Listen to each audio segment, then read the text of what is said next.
How you doing today, Todd? Doing good, Brent. How are you? I'm good. I'm good. So we're here to talk about a little bit of thought leadership today, right? Like, how CrashPlan is really positioning itself, how you guys look at the market, and happy to share some of my thoughts on this as well, kind of where I see things from Forrester. Yeah, absolutely. Excited to be here. Happy to have this conversation. Yeah. Um, so just to start out, like one of the big trends that I see is, you know, what was typically backup in the past has taken on a new role for a lot of companies. And it's really kind of blended with security functionality as well as governance functionality, largely because of cyber threat, but also like all the regulations and compliance that businesses have to deal with, not just for their production data, but also for their backup data.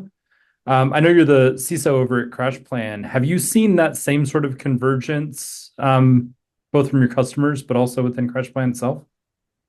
Yeah, absolutely.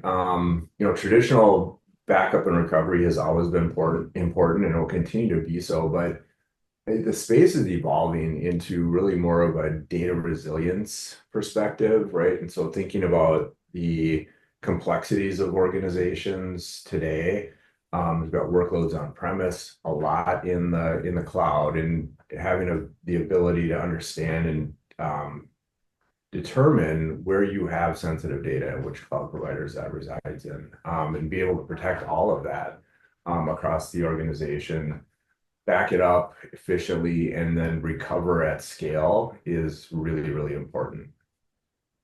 Yeah. Um, what are some of the things that you think that will push CrashPlan to do over time? I know that like you guys have been actively kind of innovating on the types of functionality you're bringing to your customers. You guys recently acquired Parablue. It puts a lot of pressure on traditional backup vendors, especially like with the idea that people need to be able to see more of their data state at once. In the past, you could get away with having like bespoke tools to cover a bunch of different environments. You didn't really need like a huge reporting structure on top of it, for instance, to make sure everything was all okay. But that's starting to change a little bit. So like, where do you see this transition pushing CrashPlan to? Yeah, certainly with the acquisition of Parablue, that's accelerated a lot of our capabilities in this space. We've been, endpoint focused over the last, 15 years. But this is really bringing in a lot of dynamic capabilities for us around cloud backup, server backup, continue on the endpoint side as well, and then critical application backup as well.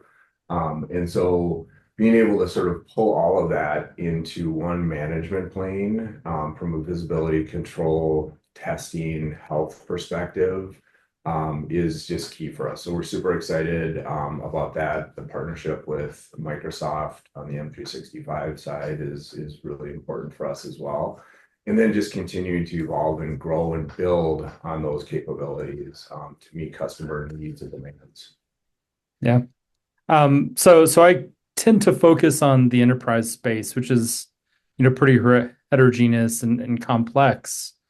But I know a lot of small, medium-sized businesses are their entire business is, their employee's laptop and Microsoft 365. Um, so really kind of having an overall coverage for the workloads that your businesses support ends up being really important. Do you think that's going to change much? I mean, like obviously Microsoft has a big AI play. They're pushing their Power Platform. They had announcements from this year's Ignite, kind of trying to deepen that relationship with enterprise customers. Do you think that's going to push you into a deeper relationship with Microsoft going forward and kind of being able to protect that platform even better than you do now? Yeah, absolutely. I mean, we look at this as a partnership. So, across the spectrum. So from a development perspective, right, giving visibility and leveraging that relationship to understand where they're going, how do we better protect those environments and drive data resiliency on that platform. But also, on the, operational side too, from a marketing co-selling perspective. And so be able to leverage that and grow and meet and augment, the capabilities on the M365 side is going to be really important for us. Um, as a vendor, this is slightly adjacent to the topic, but you mentioned like the marketing and co-selling. Um, from your perspective, why is that an important part of what CrashPlan needs to do? Like, why is it not just about capabilities? Do you have a thought there? Yeah, so I mean, again, it kind of for me, it goes back to partnership, right? And then sort of meeting the two capabilities, right? And on our side, helping to drive resilience. So that's going to help both sides of the equation on the co-selling and marketing perspective, right? Hmm. And M365 is widely used across organizations, to your point earlier, from very small organizations to large enterprise customers, and they have different needs. So being able to drive data resiliency and confidence in for our customers using those tools is really, really important. Yeah. And I mean, not just for you, but kind of all backup vendors out there, like being able to tell people that there are still risks, even when you're using a SaaS platform or a hosted platform. I mean, I started a line of research a few years ago just talking about like how do you protect SaaS workloads? Because there are a number of ways that people expect the SaaS vendor to be doing like the backup and data protection for you. And they're protecting their platform. That doesn't necessarily mean they're protecting your data. Can you talk about how you discuss that with customers and get them to kind of like realize that, yeah, we do still need to protect this information, even if it's hosted in Microsoft's platform? Yeah. I mean, with any SaaS provider or cloud provider, right, there's a shared responsibility model. So step one is really important to understand who's responsible for what. What is the cloud provider responsible for? And then what responsibilities do you have as the consumer or customer on that front? So that's an important point to understand. And then, on the CCP standpoint, those platforms, there are limitations. And so I think there's a lot of misunderstanding about data longevity, data retention, versioning. What is it 90 days from a recovery standpoint? Do you need more than, that? Do you need multiple versions, every version of every file? Do you have the ability to meet your regulatory needs from a retention perspective? So there's a number of things that come into play there. So, excuse me, from my perspective, when I'm meeting with prospects and customers, it's really trying to understand what it is they're trying to accomplish. What does their regulatory environment look like? What are their retention needs, recoverability? And then absolutely testing, right? Those backups, right? Are you able to recover? Are you able to recover at scale? How quickly can you do it? And does it meet the criticality needs from an operational perspective in your organization? Well, now you'd mentioned a little bit earlier that CrashPlan has a long history in endpoint. And one of the things I see at the enterprise scale is that a lot of the major vendors kind of reduced their footprint in endpoint capability. I think enterprises were starting to try to centralize their data more, make sure the data was in the cloud, use things like VDI. But then, you have events like the CrowdStrike outage that happened in July, and you had businesses that were literally crippled because of endpoints that just could not start up. Um, so it really highlights like the operational importance of functioning endpoints and being able to provide some production or some protection there. I mean, like, I'm sure with solutions like yours, it might have been faster just to like grab a clean laptop and restore the data you need rather than try to wait to like get through the boot loop of remediating CrowdStrike.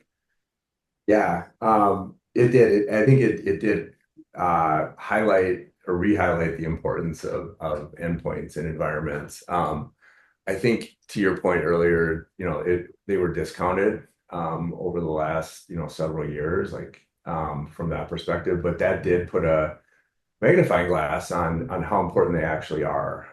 In many instances, that event happened on a Friday, and a week later, larger organizations, were still sort of trying to get their workers back up and running from a productivity standpoint. The reality is there's a lot of important data that resides on endpoints. Users within the organization are pulling data down from systems, manipulating it, creating it. There's a lot of intellectual property, unstructured data, things of that nature. And then, by the way, the endpoint is the mechanism by which all of your employees actually operate. And so Yeah. if you calculate just the productivity side of it, that was huge. And then the operability standpoint. So, resuming operations, being able to continue operations, it brought some companies to a standstill, and it brought Yeah. them to for, days and weeks, which is really problematic. Yeah. I mean, one of the things that I'm sort of tracking, like I've gone to a lot of big infrastructure vendors conferences this year, and the AI PC is big on everyone's like wish list for 2025 as far as what they want to be selling. Um, but what that implies is that in enterprise or a business use case, you're going to have models that are living on that laptop. It's not just that you're hitting like the AI button and then connecting to the cloud. A lot of enterprises get value by customizing a model and then deploying it to endpoints so that their workers can be more productive. But those customized models have real intellectual property in them. In fact, it kind of supercharges the value of those endpoint devices. They become more important. Have you guys started to think about like what that might have an impact on your capabilities, how you're selling, like, and how you're kind of communicating that particular risk to clients? Yeah, absolutely. And this is AI, I think like everyone else, it's an area that's evolving and something that we're paying close attention to, both from a practitioner standpoint and then from a product capability standpoint as that space evolves and continues to grow. There's a number of things that are going to come into play with that reliance and further integration on the artificial intelligence front. So there's going to be a need for, robust and adaptable, scalable data management systems for organizations to leverage and use, and they're going to become integrated, and organizations are going to become reliant on them. And so adoption of AI will continue to transform data resiliency needs. So to the point we were talking about earlier, how the space is evolving through things like higher data volume and velocity demands across organizations as they're processing data. Will store more data. Result data resilience platforms are going to be a need for dynamic scalability to meet those processing needs. They're going to require real-time access to large and diverse data sets, and those are going to need to be accounted for from a resiliency standpoint. So then supporting AI quality and integrity. So that data, so limiting data poisoning, the health of that data, and ensuring that it's available and resilient when things go wrong, and that's purified. Yeah. So there's going to be a number of things that are going to come into play where we're going to need to be able to meet those demands from a recoverability standpoint, from a detection and response capability, to understand that the health of those backups are good and companies and organizations can rely on them. Cool. Um, I'm curious, like, do you have any questions for me, like as an industry analyst? Anything that uh top of mind for you guys at CrashPlan? Yeah, I mean, it's always interesting to me. I spend a lot of time in I've got a pretty robust security network external to the organization. So we have just a lot of conversations, information sharing, things of that nature. But as an industry analyst, I'm just curious, like, what's the top one or two sort of trends that you're seeing in this particular space? Yeah, I mean, one of the big trends is just kind of people are replacing their old backup systems as they start to either realize the risk that things like cyber threat play, specifically ransomware, or they've been hit by it. Um, and so it's sort of a wake up call for the industry to kind of rethink how they deal with their backup and kind of evolve it towards data resilience. It's really interesting for me because like, the research space for backup was sort of sleepy. People didn't like ask a whole lot about it for a long time because people pretty much understood how to copy their data. But what has changed a lot is people are trying to figure out how do they protect against threats proactively.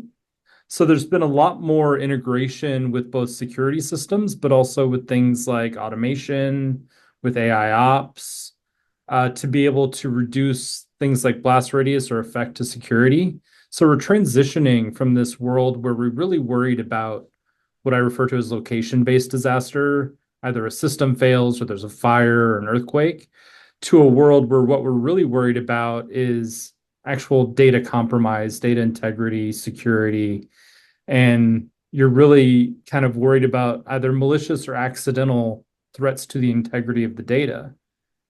This is pushing people to architect differently. So it's actually having a big effect on how people run workloads in production, not just in backup. And I think that's pretty important because also like for a good data resilience posture, you need to match the capabilities you have as an enterprise for backup, for recovery, for resilience to where and what workloads you're running. So that puts a lot of pressure on the vendors in the space to constantly be innovating.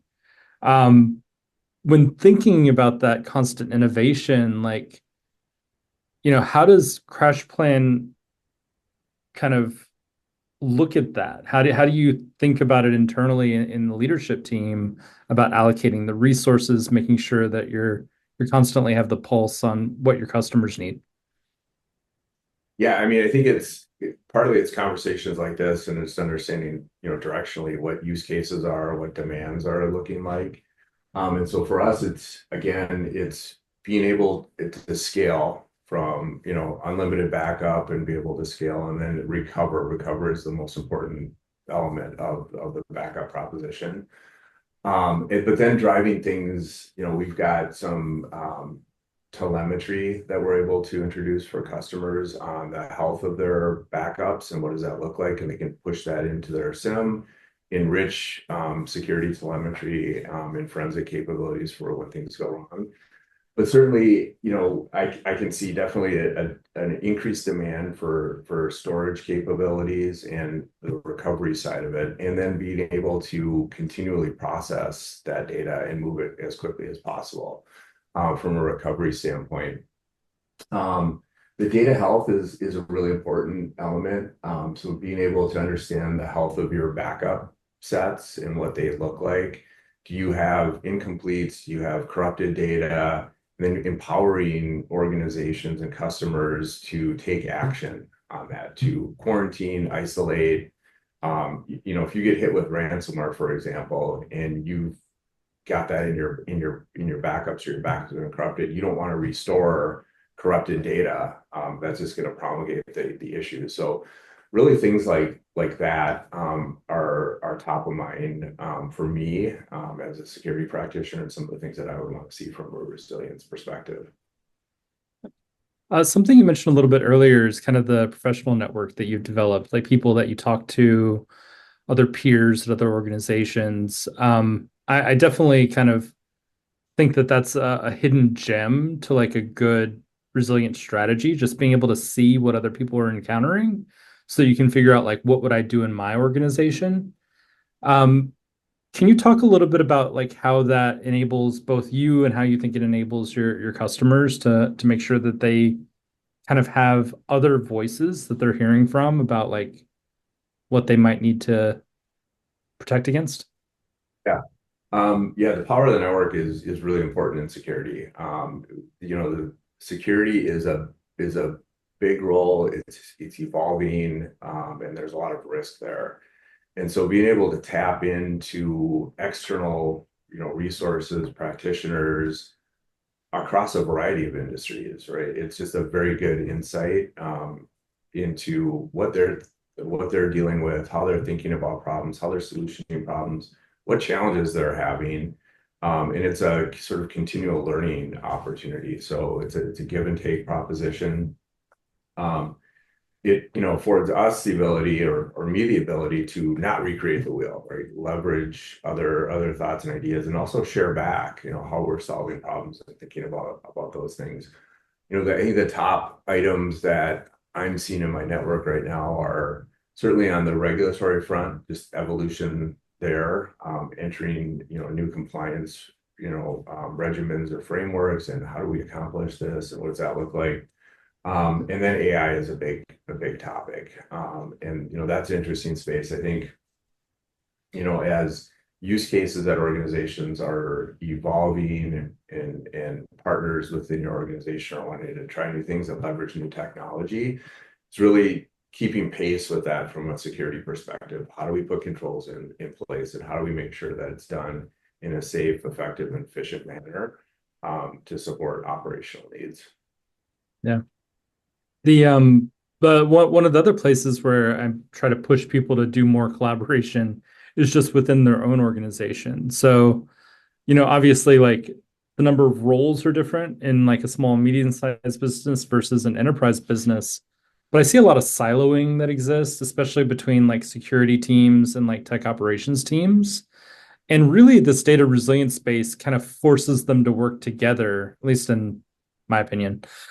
Um, but it also forces, tech ops teams to understand their business units better and kind of like reach out a little bit more about, hey, did you open a new account in this new SaaS provider? Do we need to back up that data? Do we need to make that resilient? Um, do you have the same conversations with your customers, just getting them to like break down the silos within their own org? Yeah, I mean, I look at our customer relationships as really partnerships. And so I try to introduce that right away. And so I can serve as, an intermediary to help expand those networks and help drive those conversations. But when we're, doing, discovery and understanding use cases and things of that nature, certainly those are elements that come up. And one of the things that I frequently hear is that those silos, and nobody wants to partner with security. Nobody wants to partner, and helping to drive that. And it's really relationship based from my perspective. So it's pulling them in and helping them understand that they've got a stake in data security and data protection. They've got a vested interest. So if it's, the marketing team, they are large consumers of data, and they want that data to be available and clean and effective. And so they've got, a stake in the game there. And so understanding, again, kind of going back, creating that partnership, understanding your business partners, what are their drivers, what are their goals, objectives, and then helping align that understanding where they've got critical data stores, where do they have, opportunities for improvement, where they have gaps from a resiliency standpoint or a security standpoint, and bringing them in as partners on that front. Now, one thing that you just mentioned there is like the idea of critical data. And that's actually a really hard problem for a lot of enterprises to identify. Like they know the solutions they need in order to protect critical data. Sometimes everyone says their data is critical. And so like you have to have a way of kind of triaging because unfortunately data resilience costs money, right? Like, and so you have to figure out like how much money am I going to invest in my resilience and mitigation strategies based on the criticality or risk that that data might be in. What does CrashPlan do, or what are you guys planning on implementing to help customers kind of figure out what's critical and what's not? Yeah, I mean, one avenue is, risk and impact assessments. And so it's really understanding, where does critical data within your organization reside? How is critical data defined, right? Do you have data classification? And then what systems and what users are accessing that data across the organization? To your point earlier, if you ask the question like, hey, what data do you have that's critical, or I mean, it's, from an operational standpoint, they think it's all critical, but it's really applying a risk lens to that and helping to discern what those definitions look like. Aligning that with data classification schemes, understanding what operational areas within the organization are most critical, right, for the ongoing core function of service delivery or adjudication of business, and helping them really sort of peel that back and think about what does that look like. And then within those critical areas, what are the most important and most impactful data repositories, applications, processors, and then putting protections around them. So really starting at that criticality level, applying resiliency or security products or platforms to support those, and then starting to think about how do you manage those at the end of the day? How do you ensure continuity for those operations? And that becomes, testing and restore capabilities, tabletop exercises, things of that nature. Those can be really insightful and help you sort of continuously improve capabilities across those organizations, because there's going to be things that come out in postmortems where you're able to sort of understand and make tweaks to process to put you in a better position to recover. Yeah. You brought up the idea of like testing and tabletops, and this is something that I talk to a lot of customers about, because in the surveys that I've done over the last few years, less than half the people test their backup or the recovery solutions. They have them set, but they're not necessarily making sure that they can actually recover. And, I tell them, if you don't test your systems, you don't actually have a recovery strategy. Like you have a hope.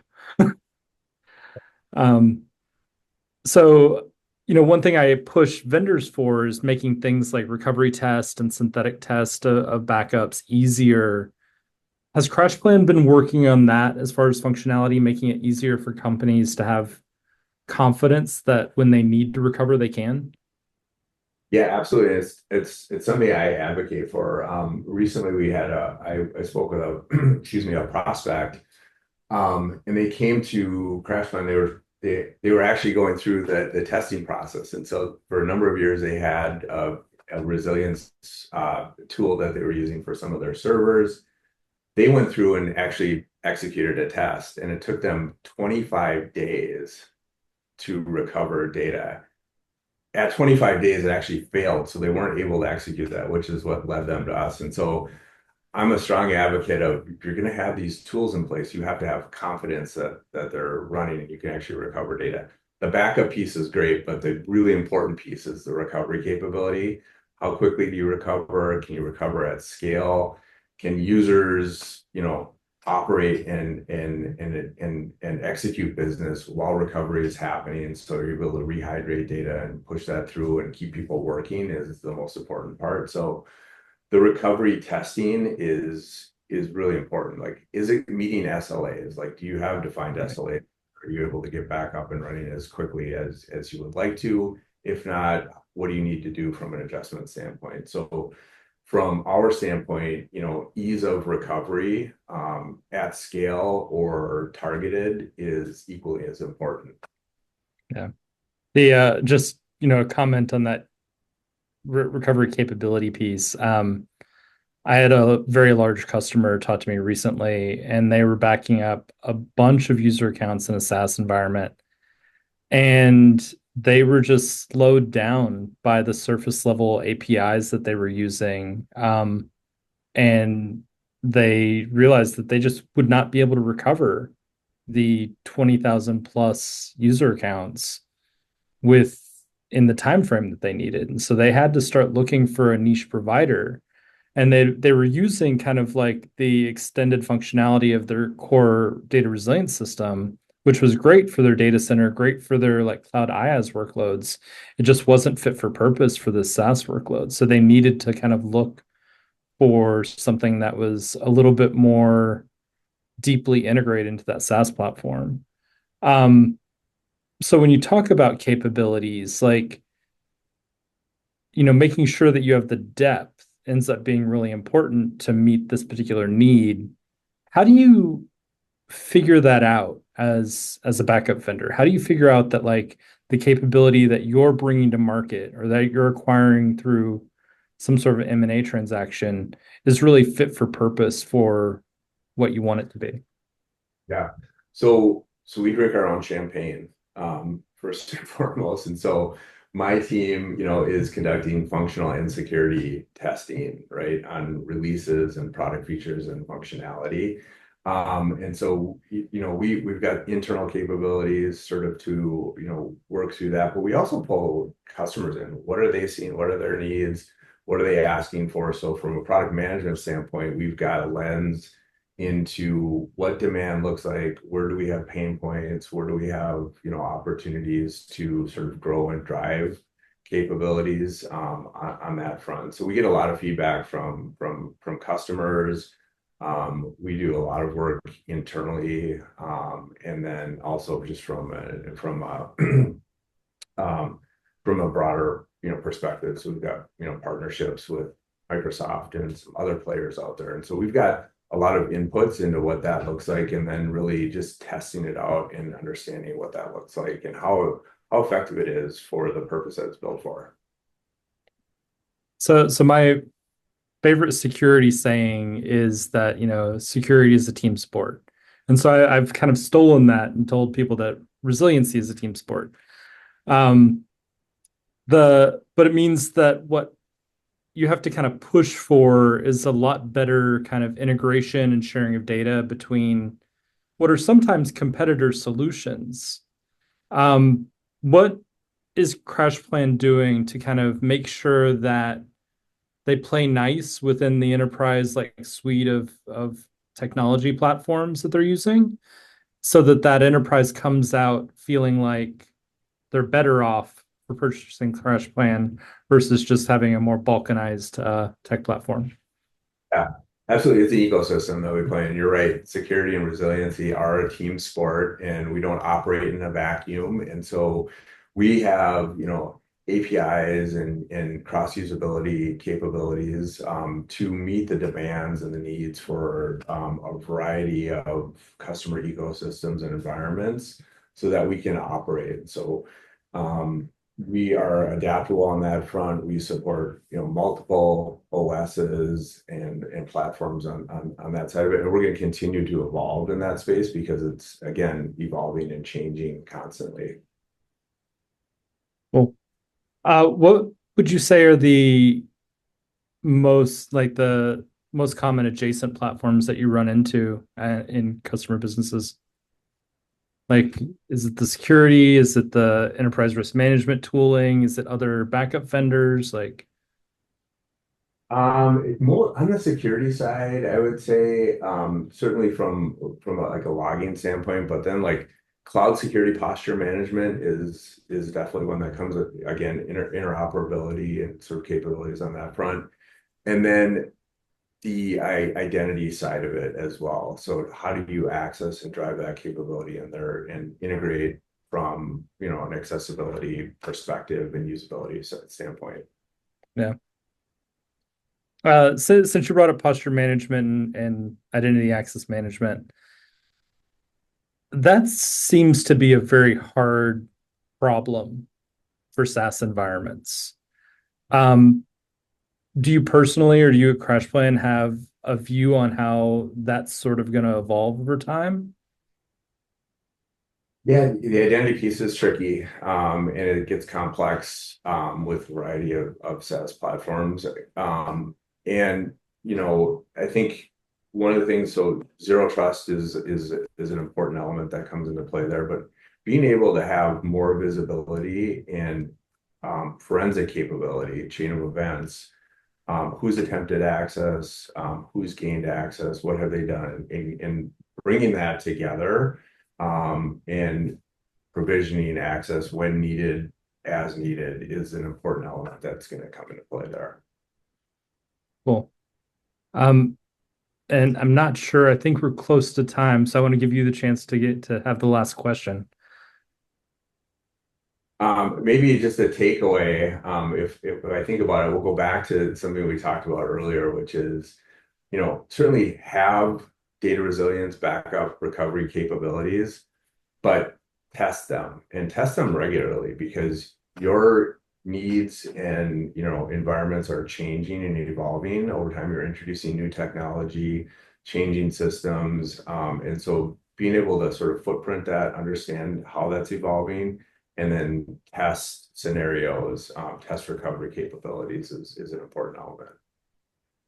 Do you have thoughts on how far up the food chain the results of those tests and kind of how to share information with leadership about resiliency, like what that should look like? Yeah, so having, the ability, again, relationship based and understanding. I'm a big believer in appropriate transparency. And so from our users, we do like a quarterly, risk advisory board meeting that we handle here. So we're sharing the results of those. This is where we did well. This is opportunities that we had for improvement, and here's actions that we're going to take. And then bringing those disparate partners in from across the organization, risk owners, to help drive those positions forward. Cool. And I love that you brought up the appropriate transparency. We have a framework that we talk about at Forrester as transparency being a lever of trust. And there's this great graphic that one of my colleagues put together around avoiding transparency theater. And it's just kind of a framework for how you communicate appropriately. But it really does end up being important to communicate the right information with the right scope to the right people. And so that they can make decisions. I mean, so, if you put this in the context of a tech vendor and a client relationship, they need to know what information is being affected if there's a service outage, for instance, so that they can make a decision about, do they fail over or do they wait for you to resolve? Is my data affected or is it not? Like, and to feed the decision making that customer has to have around, do I enact a recovery? Do I wait? Do I potentially switch vendors because this has happened too often? Like, it ends up being really important to kind of make the entire system work well. Yeah. And it goes back to, security is a team sport, and that's internally as well. So you might have a role in finance, or you might have a role in marketing, but creating an environment of awareness and creating an environment of trust from a security practitioner standpoint is really important. So that's pulling partners in, helping them understand the risk, why we're doing things. We're not doing things to make things less efficient. We want to work with the business to drive efficiency at the end of the day, but also do it in a secure fashion. And again, it's pulling those partners into things like risk advisory and business continuity exercises, tabletop exercises, certainly incident response, having a diverse set of risk owners across the organization into those processes is really important. Cool. Well, I wanted to thank you, Todd, for kind of being open and kind of sharing like your thoughts from CrashPlan. Obviously, we've talked plenty of times not on video as well. So I hope that like anything that I said is actually useful. But with that, I think maybe we turn it back on over to Charles. Yes, thank you, Brent. Always a pleasure. Thank you.